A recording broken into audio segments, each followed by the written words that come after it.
They board the plane armed with assumptions. They return home carrying something heavier, evidence. For decades, America has been one of the world's most discussed nations, yet one of its least accurately understood. The gap between the country that appears in foreign headlines and the country that exists between its coasts may be the most consequential misunderstanding of the modern age. These are the stories of what happens when Europeans stop reading about America and start living inside it. There is a moment most European visitors describe without prompting. It arrives not at a famous landmark, not inside a national park, and not during a scheduled attraction. It arrives at a gas station in Georgia, or a diner counter in Ohio, or an airport shuttle in Dallas, when a complete stranger asks where they are from, listens to the full answer, and responds as though the information genuinely delights them. In much of Northern Europe, this kind of exchange carries social risk. Unsolicited warmth can read as intrusive. In the Netherlands, directness is respected, but emotional openness with strangers requires established trust. In Sweden and Finland, quiet reserve is not unfriendliness. It is considered a form of respect, a recognition that other people's space belongs to them. Initiating conversation with someone you have never met, simply because they are standing nearby, is not standard behavior. America operates on a different social contract. The assumption, particularly outside major coastal cities, tends to run in the opposite direction. Silence between strangers occasionally requires explanation. Friendliness does not. This is not a performance.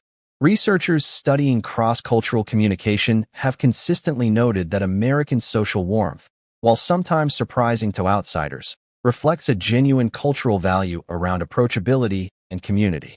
The country was built, repeatedly and across centuries, by people who arrived somewhere unfamiliar and needed to establish trust quickly. That historical pressure produced a social reflex that has outlasted its original necessity. Americans greet strangers because somewhere in the national muscle memory, greeting a stranger was how you survived. European visitors do not always know this history when they land. They know only that something unexpected is happening, and that it is difficult to dismiss. No map adequately prepares a European traveler for American scale. Knowing that Texas covers roughly 696,000 square kilometers is an abstract fact. Driving across it is an education in humility. A traveler departing London by train can reach Paris in just over 2 hours, Amsterdam in under 4, and Brussels in less than 2.5. These are international journeys, crossing legal borders and linguistic boundaries, yet they cover distances that in Texas might represent a single morning's drive between two mid-sized cities. This continental scale produces something unexpected in the visitors who experience it firsthand. It does not simply make America feel large. It makes it feel generous. The roads are wide. The sky is wide. The parking lots, the portions, the distances between things. All of it suggests a country that has not yet run out of room and has no immediate intention of doing so. That physical generosity extends into daily life in ways that are difficult to explain before experiencing them. A supermarket that would be considered warehouse-sized in Germany is a neighborhood grocery store in suburban Tennessee. A portion described as standard on a menu in Mississippi arrives at the table with the confidence of a diplomatic gift.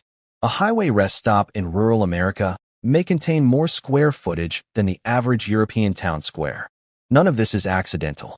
American abundance, where it exists, reflects a culture that has historically treated scale as aspiration. Bigger has often been understood not as excess, but as possibility, evidence that there is enough, and perhaps more than enough, if the work gets done. European visitors from countries where restraint carries cultural prestige sometimes find this confronting at first, then quietly find themselves ordering the larger size.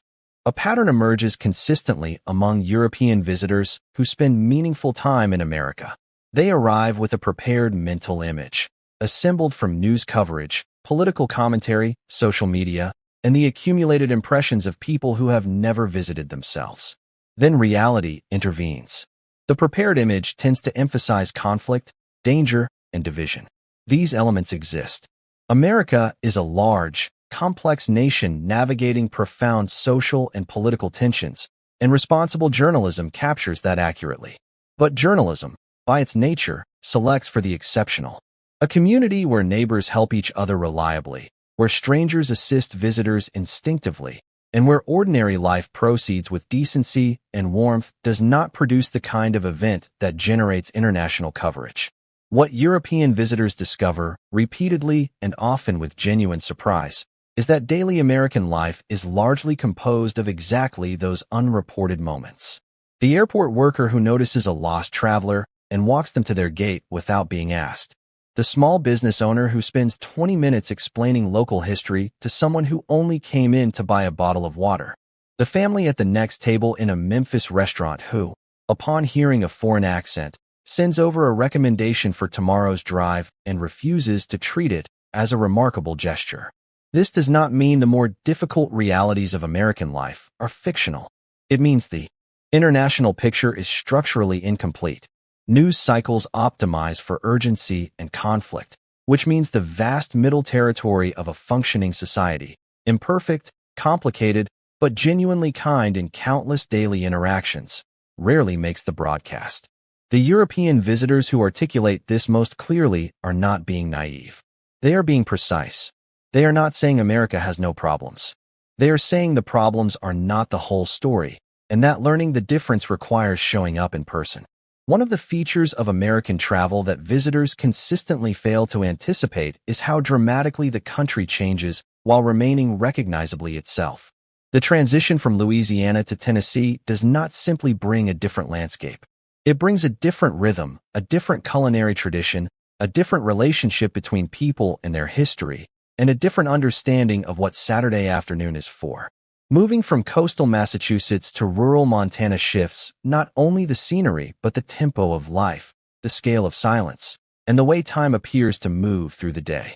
In Europe, dramatic regional contrast typically corresponds to national borders, distinct languages, or centuries of separate political development.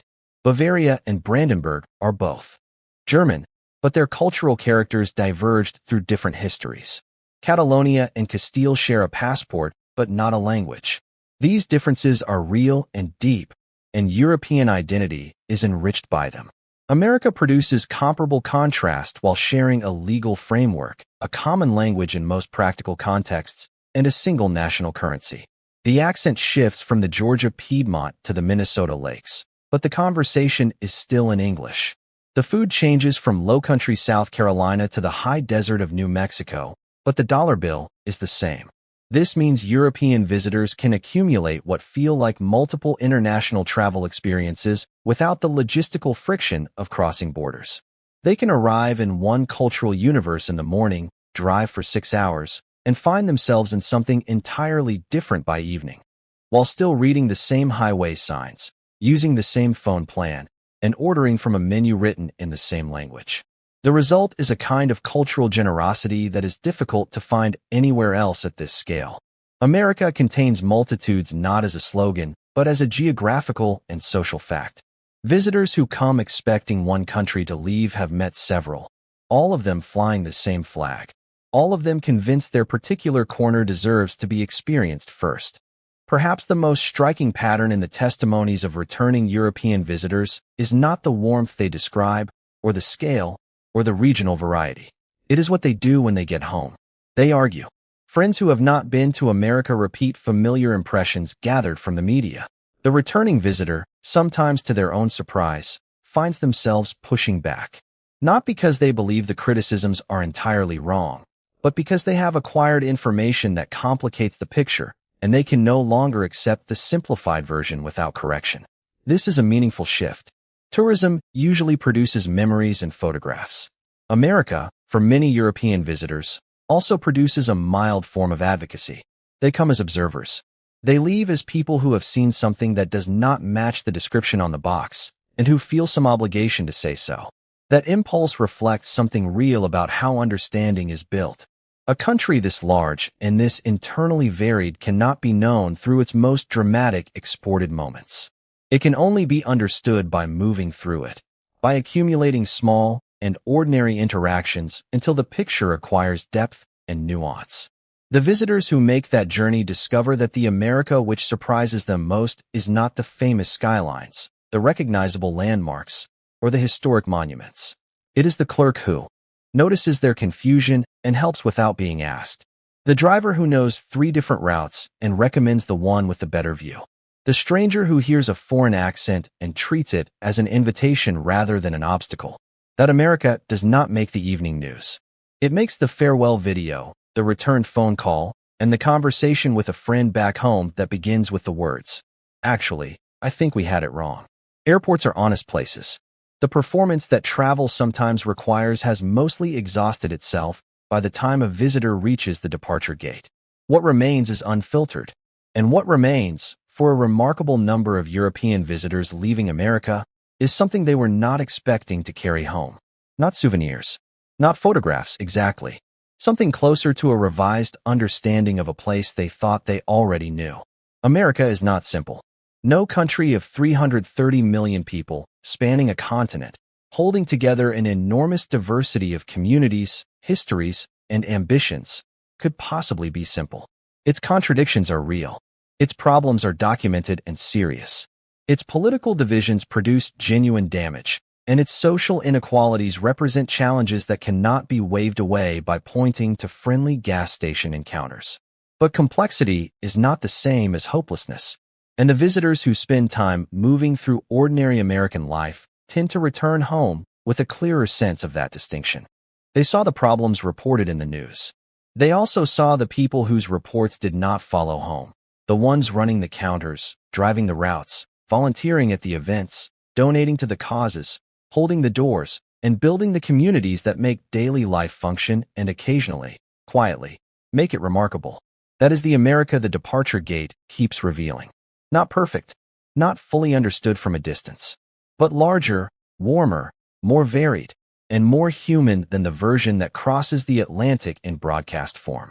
The visitors who discover this do not always have the language for it immediately, but somewhere between the gate announcement and the boarding call, the feeling finds its shape. They came to see America. They stayed long enough to see it. Which part of America surprised you most? Share your experience.